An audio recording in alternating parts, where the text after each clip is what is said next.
Algebra Lesson 1-7.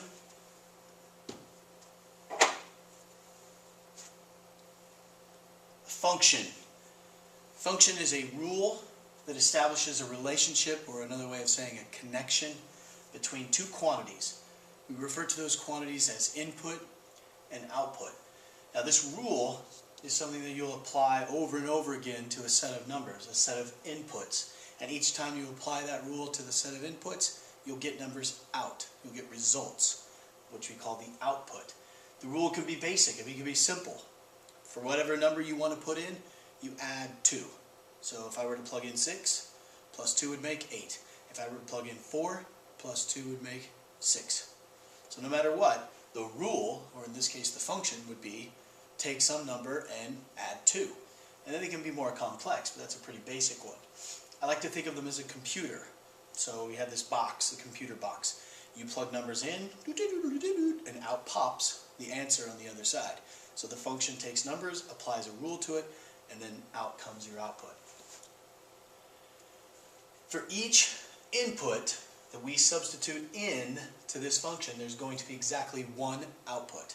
So if we establish the rule, like I mentioned before, let's say the rule is multiply by 5. Then no matter what number we stick in, it's going to get multiplied by 5. If I stick 3 into the function, 3 times 5 will make 15. 2 weeks later, if I stick 3 into that same function, it's still going to make 15. No matter what, because it's the same one input coming out with a result of 15 every single time. So no matter what function we have, if it's truly a function, when we stick a number in, we should get the same result repeatedly. And then output. This one sometimes confuses people because it's different than the input in terms of its definition. It is possible that one input, more than one input, can have the same output. In other words, it's possible that I could stick something into the function and get a number, stick a different number into the function and get that same number. Don't confuse that with input. Remember, if 5 goes in and I multiply it by 8, I'm going to get 40 every time. But it's possible that what if the function was multiply by 0? Then no matter what I stick in as an input, I'll always get 0, which means different inputs are all resulting with the same output.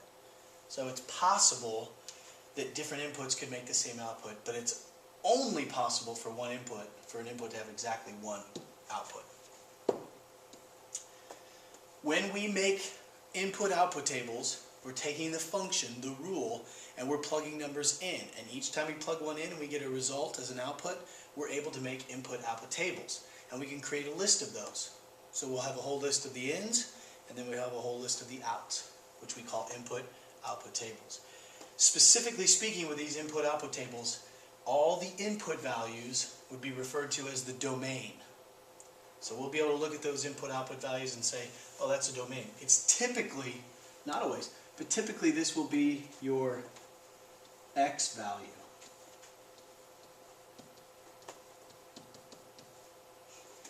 Alright? And if we have a special word for the inputs, or the x values, then we probably need a special word for the outputs, which we call the range, all the output values. We'll generally refer to these as the y values.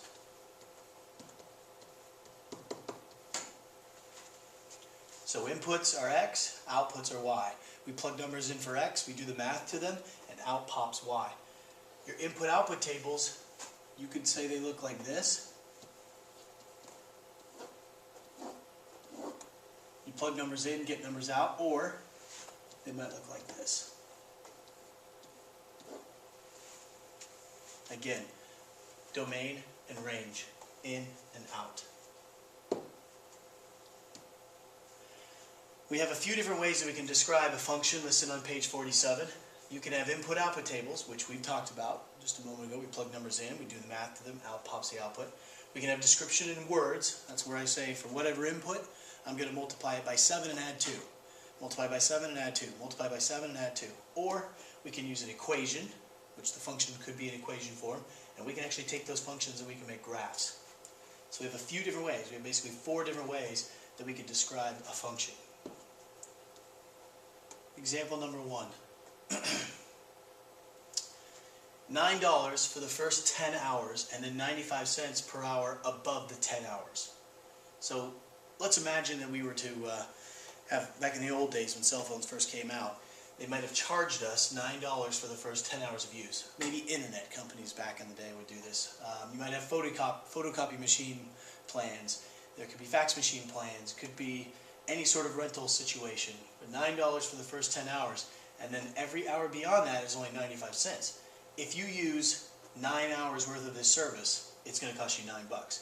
If you use 8 hours of this service, it's going to cost you $9.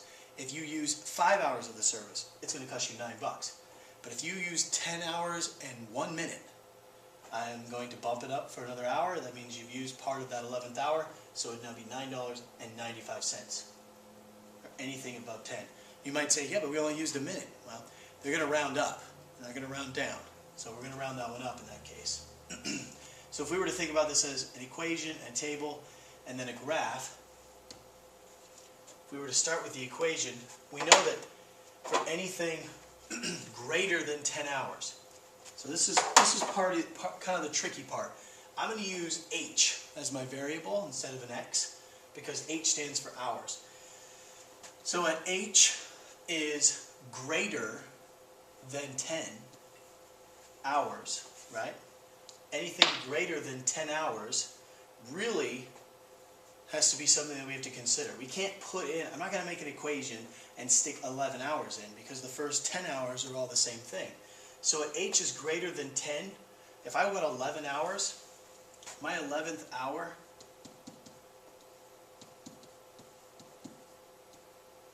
really equals 1 in terms of my graph because I know everything before that is 9. The 12th hour is going to equal 2. Now that may seem kind of strange, but remember, I want the hours to be greater than 10 for this equation. Alright? At anything 10 or below, I already know what the equation is going to be. It's going to be $9. So if I were to write an equation for this, I might say that $9 plus 95 cents per hour, this would be my equation, will equal the cost. And I'll use C for cost. So H equals hours, and I'll use C equals cost. But remember, this is anytime H is greater than 10 hours, alright? So I have to remember that. I'm not going to stick 11, if I want to know how much it's going to be in 11 hours, I'm not going to stick an 11 there. For 11 hours, I'm only going to stick a 1. Because anything at 10 or below is actually already known, 9 hours. Okay? So as far as the table is concerned, I can put 10 hours in here, and I know that it's 9. At 11 hours, it's actually going to be $9.95. But I'm going to change this. I'm not going to use 10 and 11. I'm going to use 0 and 1. Remember, this is the 10th hour. This is the 11th hour, the 12th hour, the 13th hour. So at 2 and 3 hours beyond the 10th hour. Keeps adding on another 95 cents each time. So we'll be at 10.90 and 11.85. So what we have made is an input-output table. Lastly, we'll make a graph of this. So I have an x-axis. Refer to this as the x-axis, and this as the y-axis. X is always horizontal, y is always vertical. For our situation here, we will call this the hours axis, and this the cost axis.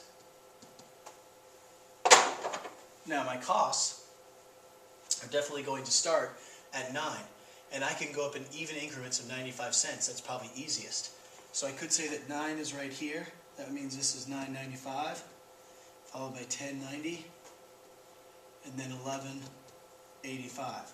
Or, if I wanted to, I could say, oh, it's getting kind of bunched up. I don't have that many. I could spread it out.